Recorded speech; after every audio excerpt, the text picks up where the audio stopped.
Presiden Republik Indonesia Prabowo Subianto hadiri rapat koordinasi nasional atau Rakornas pemerintah pusat dan daerah di Bogor, Jawa Barat.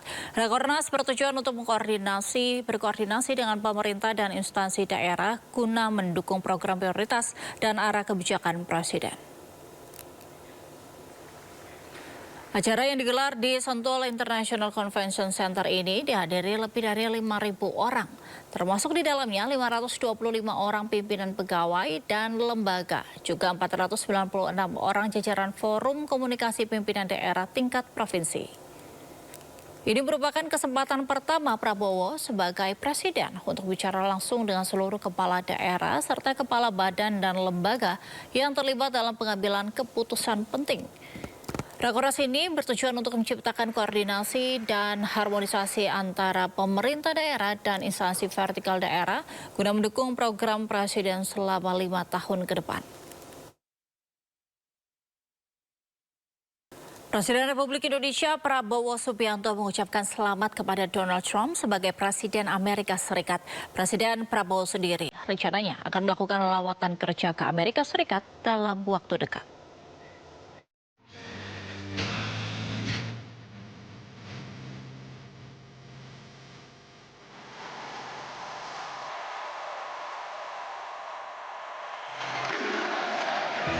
Usai Donald Trump memenangkan Pilpres Amerika Serikat, Presiden RI Prabowo Subianto mengucapkan selamat.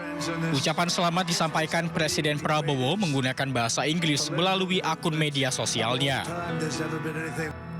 Presiden Prabowo menulis ucapan selamat yang tulus untuk Donald Trump atas terpilihnya beliau sebagai Presiden ke-47 Amerika Serikat. Indonesia dan Amerika Serikat adalah mitra strategis yang memiliki hubungan yang kuat dan beragam.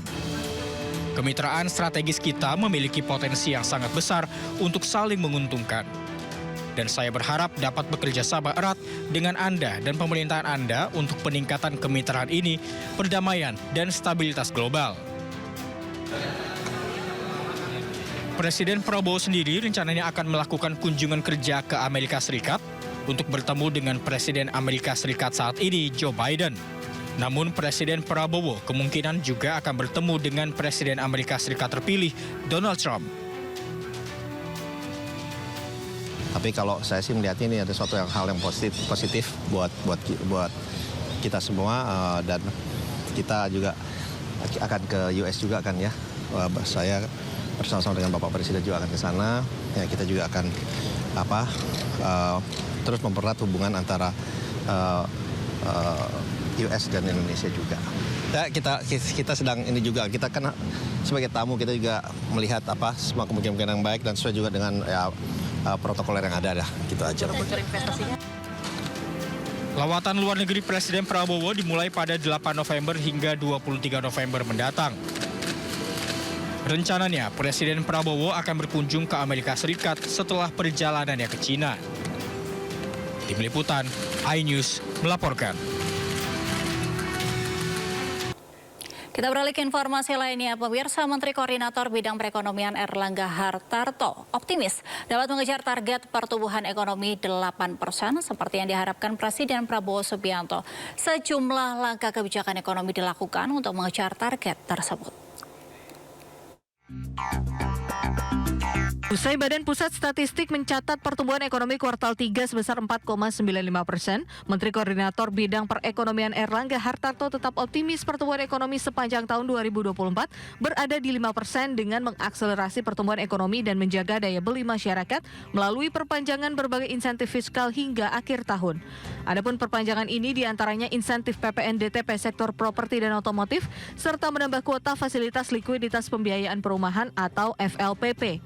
Selain itu, pihaknya juga tengah mempersiapkan perbaikan pemanfaatan jaminan kehilangan pekerjaan dan pemanfaatan dana dari jaminan kecelakaan kerja, serta mendorong kewirausahaan melalui kredit usaha rakyat. Target 8% tentu dipersiapkan untuk memacu seluruh sektor dan juga mengembangkan sektor yang bisa mendorong penciptaan lapangan kerja yang lebih besar. Nah, tentu sektor-sektor itu arahan Bapak Presiden kan ke swasembada pangan dan swasembada energi. Dan dari kedua itu diharapkan bisa menjadi pengungkit untuk pertumbuhan ekonomi yang lebih baik. Dan yang berikut tentu arahan Bapak Presiden agar ICOR kita diperbaiki. Di sisi lain, untuk mengejar target pertumbuhan ekonomi sebesar 8% di masa pemerintahan Presiden Prabowo Subianto, Erlangga mengatakan bahwa pemerintah tengah mengembangkan sektor yang bisa mendorong penciptaan lapangan kerja, khususnya swasembada pangan dan swasembada energi.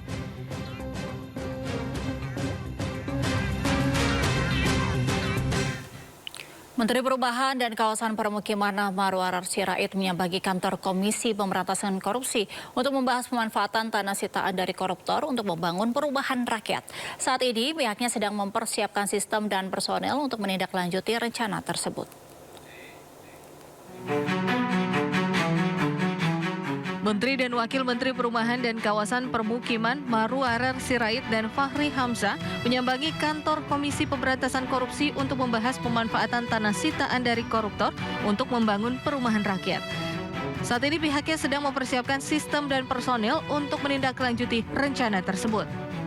Dalam pertemuan itu, Marwarar juga membahas soal pencegahan korupsi di kementeriannya dan meminta bantuan KPK untuk terlibat dalam inspektorat kementerian. Kita beralih ke informasi lainnya, Presiden ke-7 RI Joko Widodo dikabarkan akan bergabung dengan Partai Golkar.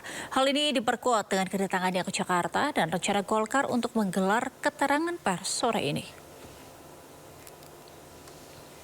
Isu Joko Widodo merapat ke partai berlambang pohon beringin kian santer beredar. Meski Joko Widodo datang ke Jakarta serta adanya rencana pengumuman pengurus baru Partai Golkar, namun hingga sore ini kabar tersebut belum dapat dipastikan. Jokowi di laman Instagram resminya mengatakan kedatangannya ke Jakarta hanya untuk menengok cucu. Sementara Ketua Umum Partai Golkar Bahlil Lahadalia belum mau memberikan kepastian. Bahlil membantah soal isu Gibran dan Jokowi akan jadi kader Golkar.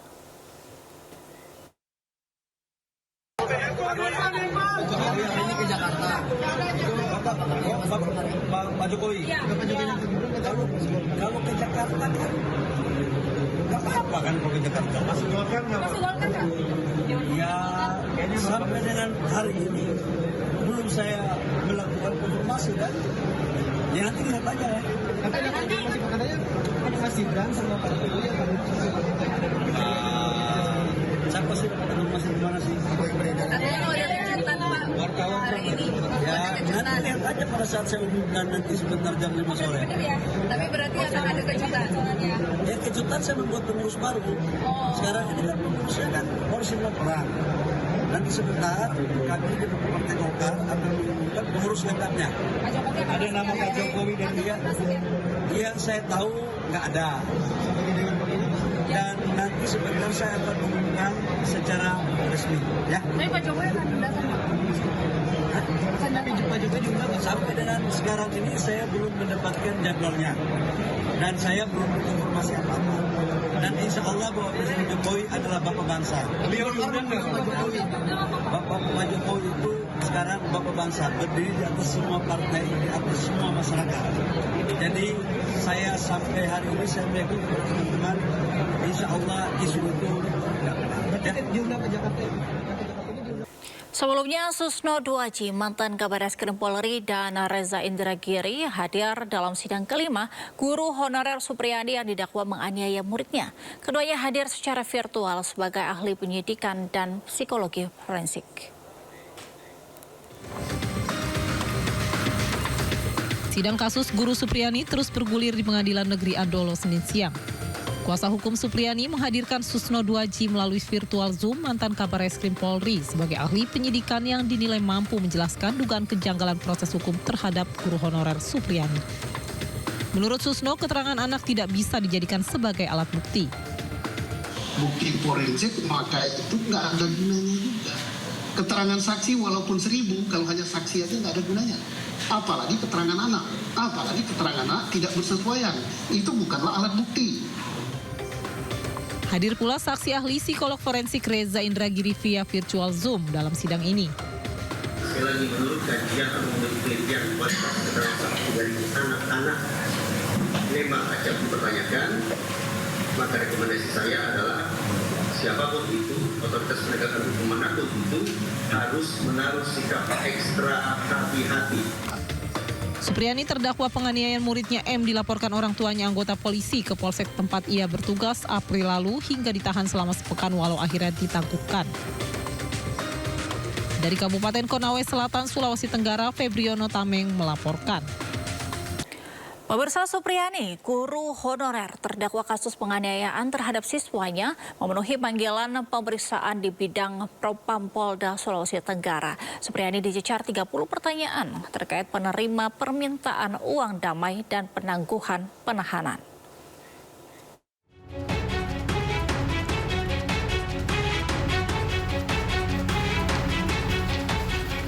Guru honorer yang menjadi terdakwa kasus penganiayaan anak polisi Supriyani memenuhi panggilan bidang Propam Polda Sulawesi Tenggara didampingi kuasa hukumnya.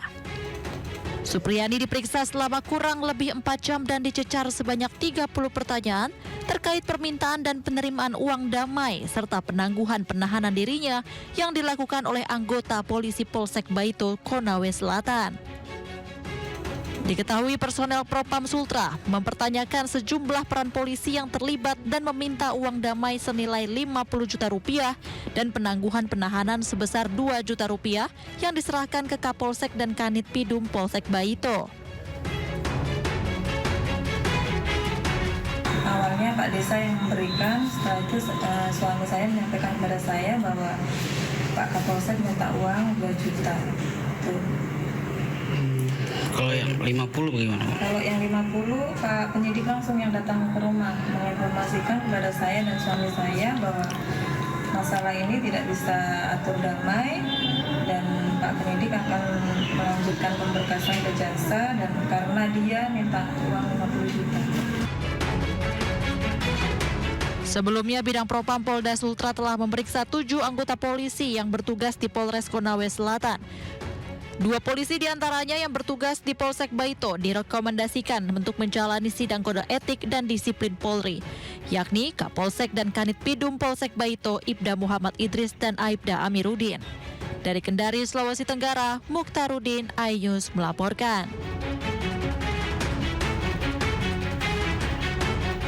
Korban erupsi Gunung Lewatobi laki-laki mengungsi secara mandiri dengan mendirikan tenda. Para pengungsi tersebut makan terbatas karena belum adanya bantuan.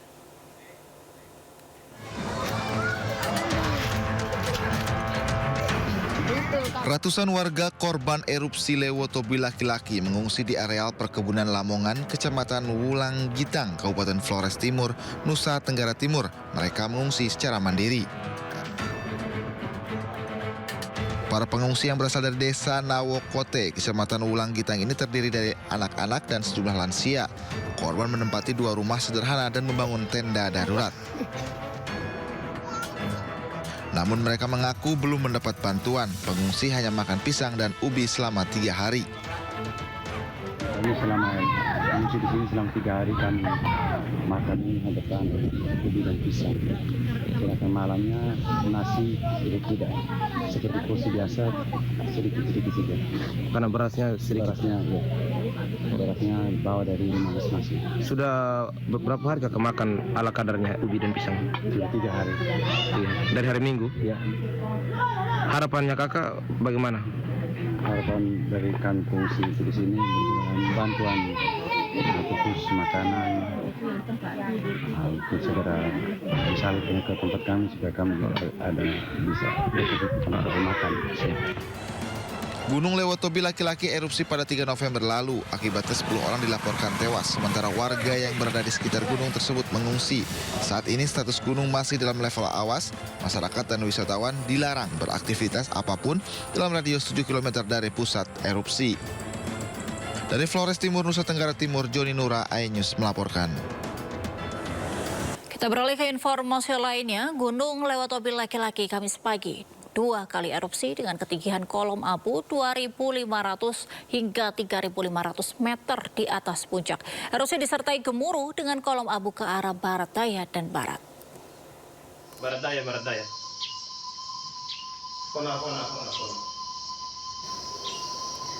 Saat ini Gunung Lewatobi laki-laki berada pada status level 4 atau awas. PVMBG meminta warga di sekitar Gunung Lewotopi laki-laki dan pengunjung wisatawan tidak melakukan aktivitas apapun dalam radius 7 km dari pusat erupsi Gunung Lewotopi laki-laki. Warga juga diminta mewaspadai potensi banjir lahar dingin. Masyarakat yang terdampak hujan abu juga diminta memakai masker, penutup hidung, mulut untuk menghindari bahaya abu vulkanik pada sistem pernafasan. Warga agar posisinya menjauh di radius 7 km. Dan juga kalau ada hujan dan itu bisa memungkinkan ada aliran lahar, agar berhati-hati karena itu menjadi sumber bencana yang berikut. Sementara itu, tim SAR gabungan mengevakuasi puluhan warga desa Nawakoe, Kecamatan Wulang Gitang, Flores Timur. Dengan membawa perlengkapan seadanya, warga yang mayoritas perempuan dan anak-anak dievakuasi ke tempat yang lebih aman. Salah satunya ke kantor Kecamatan Wulang Gitang.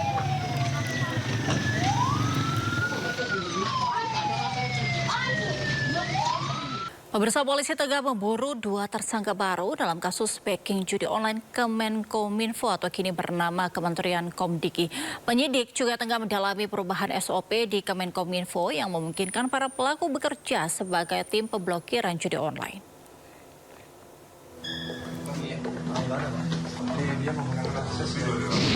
Enggak. Jangan banyak-banyak. Subdit Jatanras di Reskrim Polda Metro Jaya telah mengamankan 11 pegawai Kemenkominfo atau Komdigi dan 4 warga sipil dalam kasus backing judi online.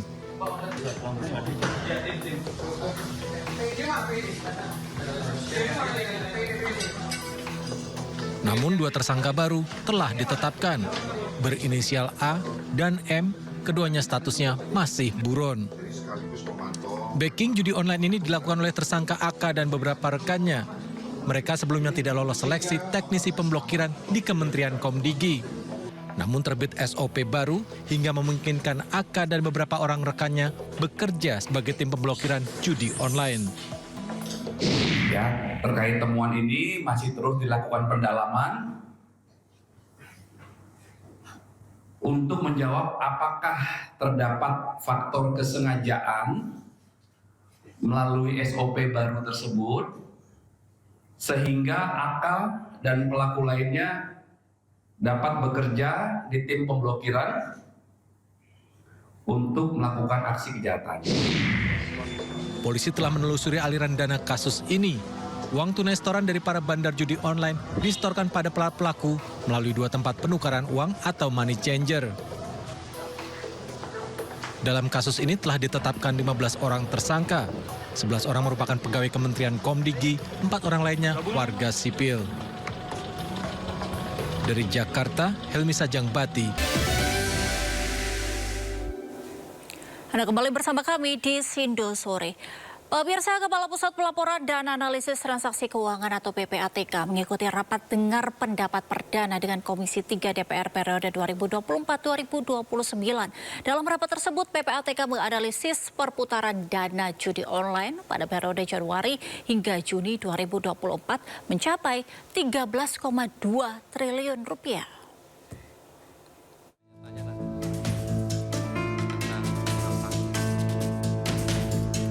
Rapat dengar pendapat Komisi 3 DPR dengan Ketua PPATK berlangsung di Komplek Parlemen Senayan, Jakarta, Rabu pagi. Ketua PPATK Ivan Yustia Vandana menekankan komitmen lembaganya dalam menumpas judi online. Setidaknya sebanyak 10 laporan hasil analisis PPATK dengan total perputaran dana judi online pada periode Januari hingga Juni 2024 mencapai 13,2 triliun rupiah. Salah satu penyebab transaksi judi online semakin meningkat lantaran nominal deposito untuk judi online semakin terjangkau bagi masyarakat bawah dimulai dengan nominal Rp10.000.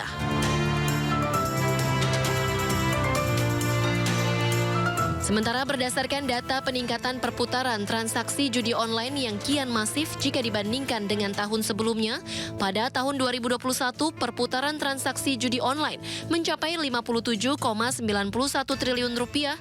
Kemudian di tahun 2022 meningkat menjadi 104,42 triliun rupiah. Perputaran transaksi pada 2023 juga melonjak menjadi 327,05 triliun rupiah.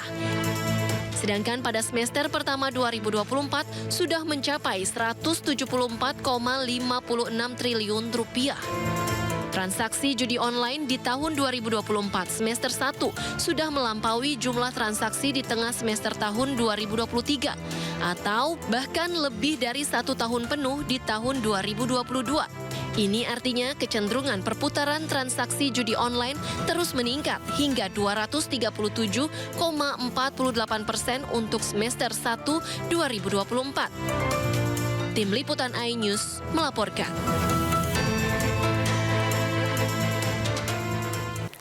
Pemirsa, fakta baru terungkap terkait keterlibatan oknum pegawai Kementerian Komunikasi dan Digital dalam kasus situs judi online.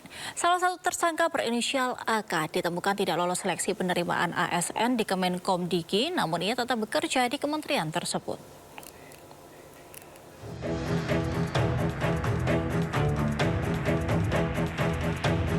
Direktorat Reserse Kriminal Umum Polda Metro Jaya sudah menangkap 16 tersangka terkait situs judi online. Dari total tersangka yang ditangkap, 11 diantaranya merupakan pegawai aktif Kementerian Komunikasi dan Digital.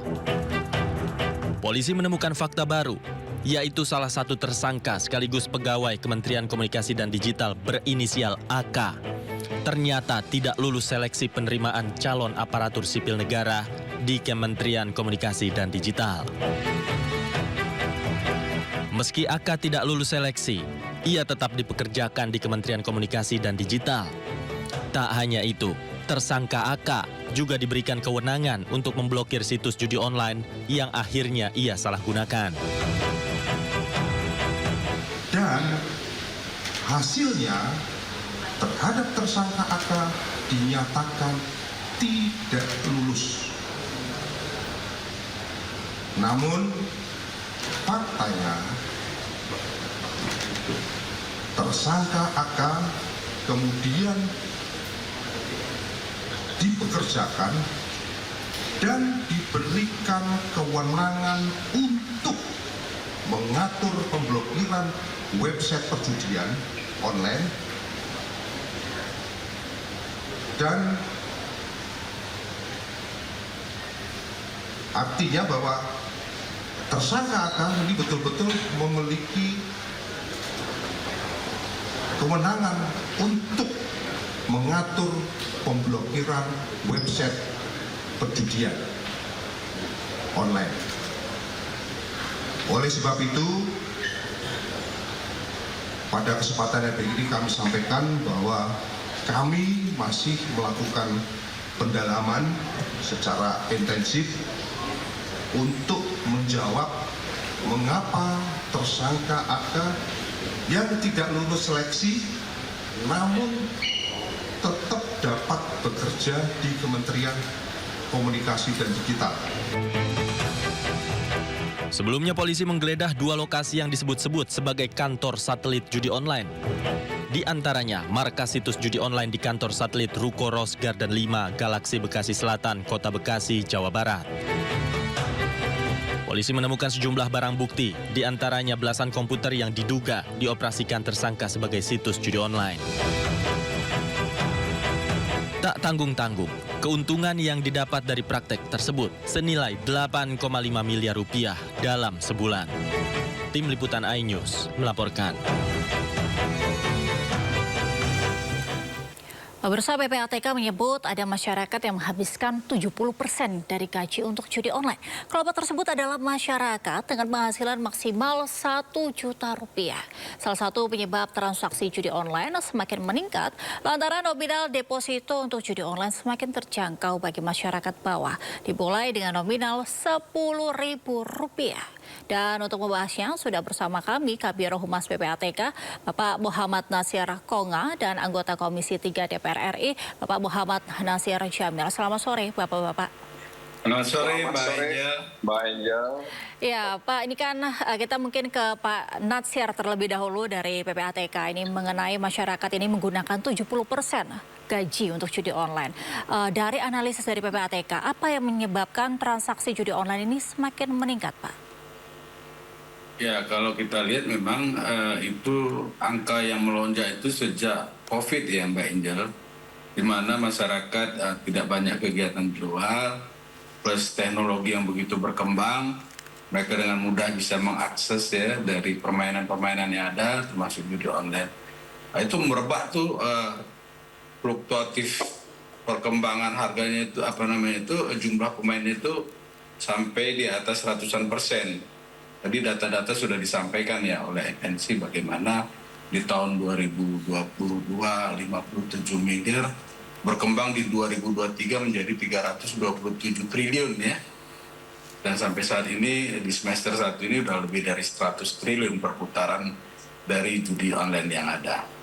Nah, jadi kalau kita lihat demografinya nih Mbak Angel, itu 80% dari hampir 4 juta pemain judi online itu 80% itu adalah berpenghasilan di bawah bermain di bawah 100.000. Jadi kalau katakanlah rata-rata pendapatan dari masyarakat kita di kelas menengah bawah itu 170.000 ya, lalu dimainkan untuk judi online 100.000, itu kan memang 70% pendapatannya dipakai untuk judi online.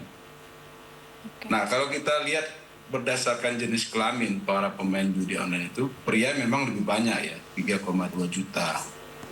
Wanitanya ada 583.000 pemain. Dan ini mengkhawatirkan kita ya, para pemain ini usia yang di bawah 11 tahun itu jumlahnya ada 1.160. Lalu kemudian antara 11 sampai 16 tahun ada 4.500 lebih. Dan yang terbesar itu usia di 20 sampai 30, ada 2 juta lebih ya. Dan kalau umur 80 itu ada juga ya 1.697.000 pemain. Baik. Dari yang kita lihat profesinya, hampir semua profesi itu juga ikut bermain ya. Hampir semua. Ada ibu rumah tangga, mahasiswa, pelajar, sampai anak-anak SD gitu ya. Karyawan swasta misalnya itu total dari pemain judi online itu ada 1,9 juta. Pengusaha 644.000. Ada pegawai BUMN sampai 27.000. Ibu rumah tangga tuh 102.000 lebih. Bahkan ibu rumah tangga juga ya, Pak? Gimana Mbak Angel? Bahkan ibu rumah tangga juga turut serta bermain ya, dari analisis. Iya. Pegawai negeri 54.000. TNI Polri juga ada ini. Jumlahnya juga cukup besar ya. Nelayan, petani. Jadi semua lapisan masyarakat kita itu ikut di bermain judi, dan ini sangat masif. Kalau nggak kita berantas bersama-sama, ini akan jadi berat ya. Untungnya ada Pak Nasir Jamil yang terus mengingatkan kita semua ini agar bersama-sama mencegah, memberantas judi online yang ada, Mbak Angel. Oke. Kita ke Bang Nasir. Bang, tadi Pak Nasir bilang bahwa PPATK ini menganalisis ada berbagai macam dari lapisan masyarakat, salah satunya pun yang berprofesi sebagai pegawai, dan kita ketahui dari Kemenkom DG kemarin beberapa pegawainya juga turut serta terlibat dalam tindak kriminal judi online ini. Bagaimana tanggapan dari Bang Nasir? Iya, terima kasih Angel.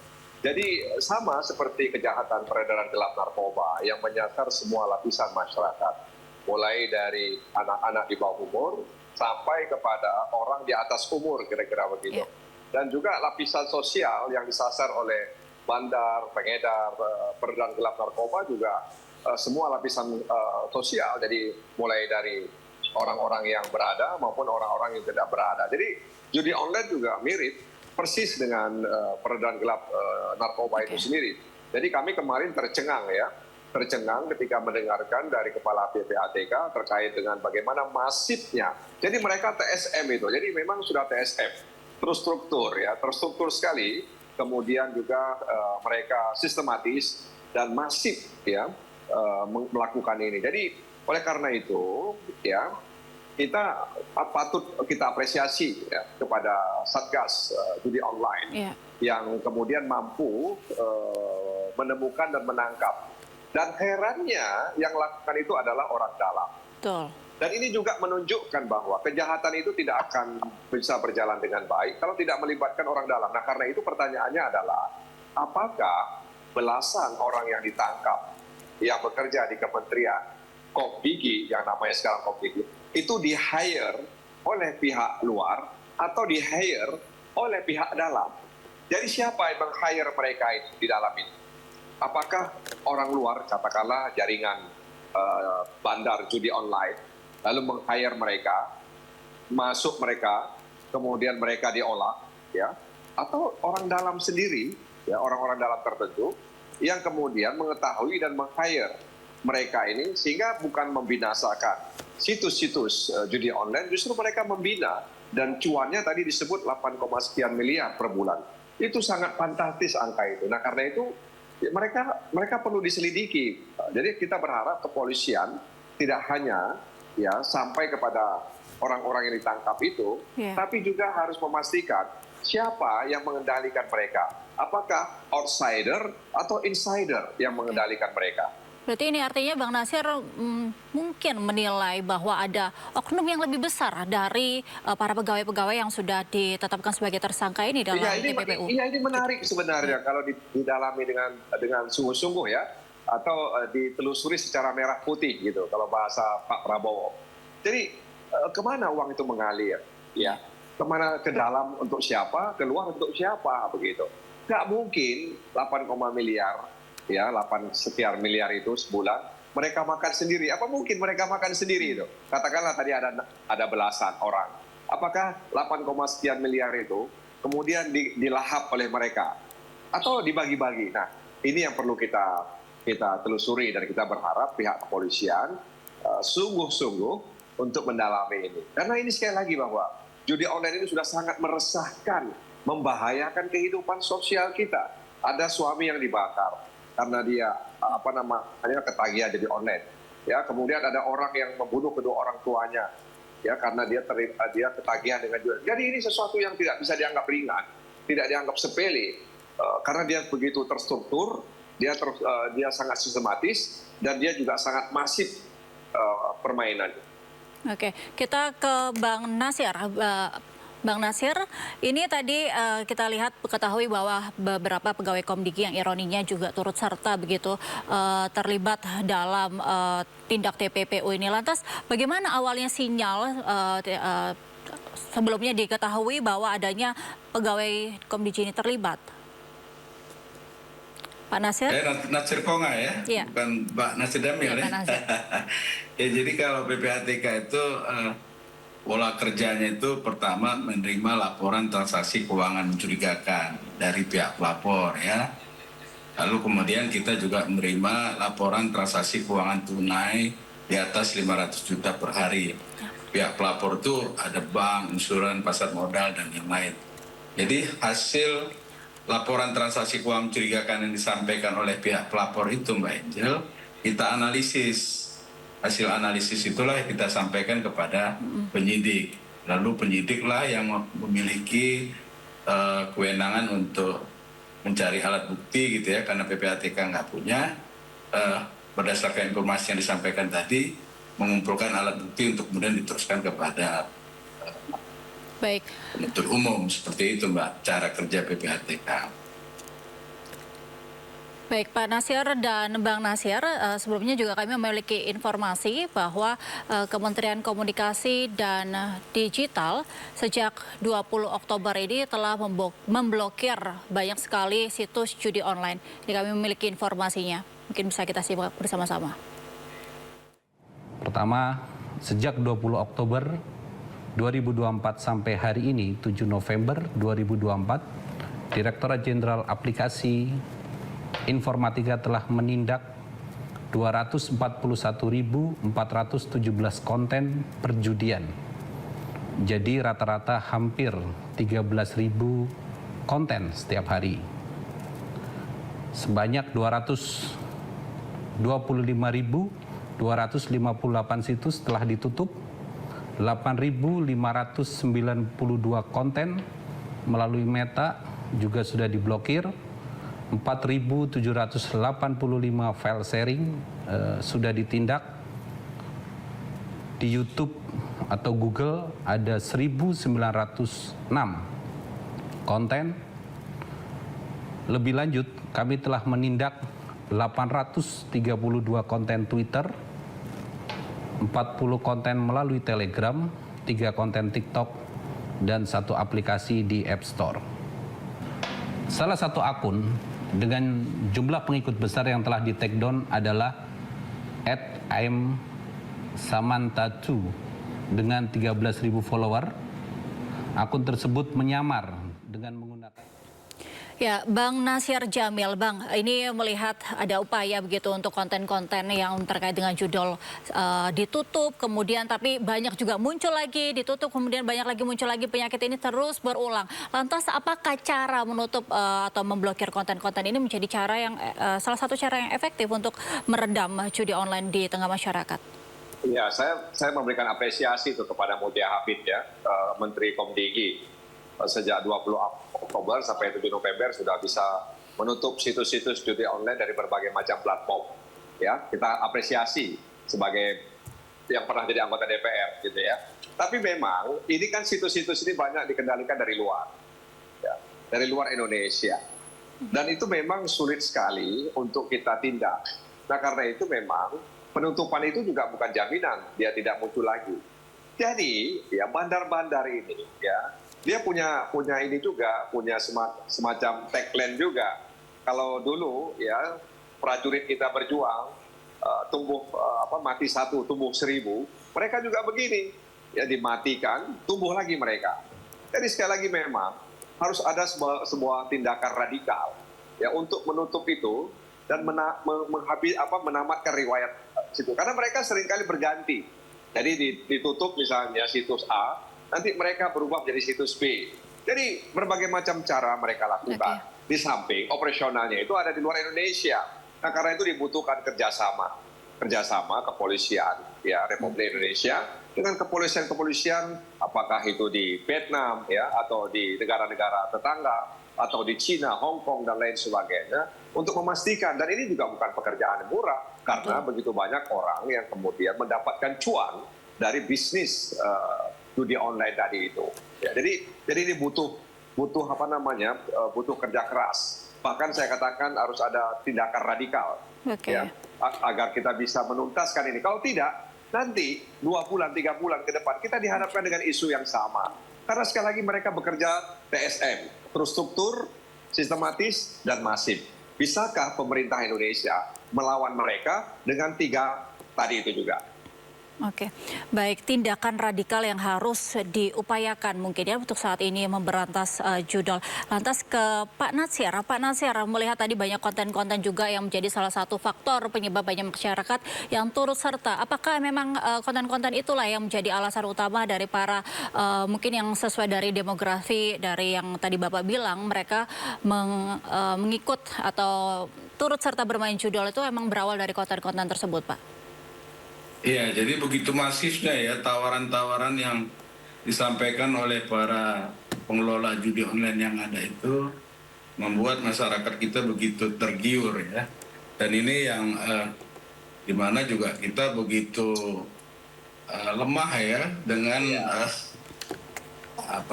tawaran-tawaran tadi. Iya, jadi Pak Nasir, jadi mirip seperti peredaran gelap narkoba. Jadi narkoba itu ada yang 10.000, ada yang 5.000, ada yang 15.000 gitu, ada yang 20.000. Jadi dia menyasar ke kelas-kelas yang mana yang 20.000, mana 15.000. Jadi mirip begitu Pak Nasir.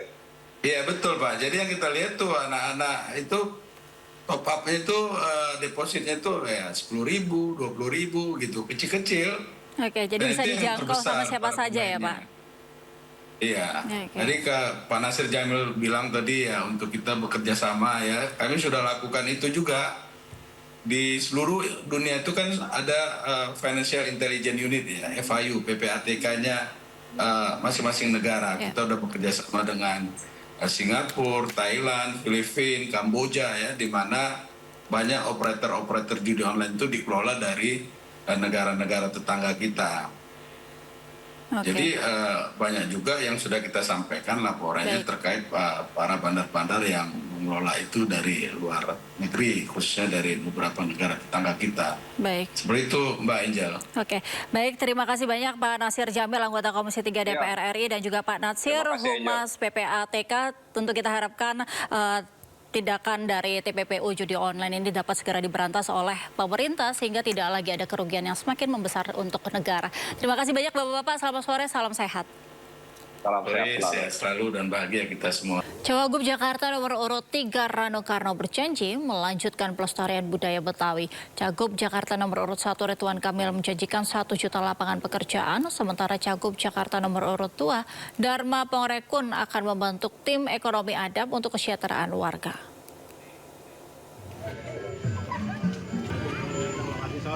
Di Sambutarian Betawi, calon wakil gubernur Jakarta nomor urut 3 Rano Karno bersilaturahmi dengan keluarga almarhum Haji Mpok Nori di Cipayung, Jakarta Timur. Dalam kunjungannya, Rano Karno ingin meningkatkan kesadaran masyarakat Jakarta tentunya dalam mencintai kebudayaan Betawi. Sidul pun optimis akan memenangkan pilkada untuk 1 putaran. Bahwa meningkatkan kesadaran masyarakat mencintai kebudayaan itu memang memerlukan waktu, kesabaran. Nah inilah barangkali tugas saya nanti, insya Allah kalau memang menjadi wakil gubernur, pasti saya akan mendukung kegiatan-kegiatan seperti ini. Cagup Jakarta Ridwan Kamil menghadiri dialog bersama Kadin Jakarta. Ridwan Kamil berjanji akan menghadirkan 1 juta lapangan pekerjaan untuk warga Jakarta dan menyulap taman kota menjadi tempat wisata. Sehingga orang Jakarta berekreasi nanti nggak banyak ke mall terus, karena hutan Sungai Danau mau saya sulap jadi tempat-tempat wisata natural di Jakarta. Itulah kira-kira. Pemilihan kepala daerah serentak akan dilakukan 27 November mendatang. Dari Jakarta, Abdul Aziz Iriansyah Wahyudi, iNews melaporkan. Cagup Jakarta Ridwan Kamil menghadiri dialog bersama Kadin Jakarta. Ridwan Kamil berjanji akan menghadirkan 1 juta lapangan pekerjaan untuk warga Jakarta dan menyulap taman kota menjadi tempat wisata. Sehingga orang Jakarta berekreasi nanti nggak banyak ke mall terus, karena hutan Sungai Danau mau saya sulap jadi tempat-tempat wisata natural di Jakarta. Itulah kira-kira.